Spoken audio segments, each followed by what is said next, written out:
अस्सलामु अलैकुम वरहमतुल्लाहि वबरकातुह। आज के इस वीडियो के अंदर हम आपके लिए एक बहुत बड़ा मुजर्रब वजीफा लेकर हाजिर हुए हैं।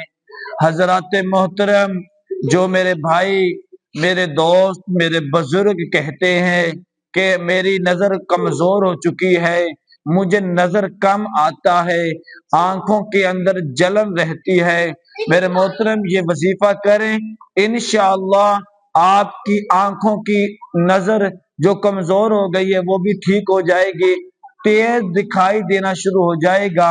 ये वजीफा करें। जो मेरे चैनल पर न्यू है उनसे गुजारिश है कि मेरे चैनल को लाइक करें, शेयर करें, सब्सक्राइब करें। हर नमाज के बाद आपने अपने हाथ को मत्थे पर रखकर 11 मरतबा ये पढ़ना है, या नूरू या नूरू। इंशाअल्लाह आपकी नजर पहले से ज्यादा तेज हो जाएगी। और जो मेरे भाई कहते हैं मेरी आंखों के अंदर जलन रहती है, ये भी खत्म हो जाएगी। अल्लाह पाक हमें इस वजीफे पर अमल करने की तौफीक अता फरमाए। जज़ाकल्लाह।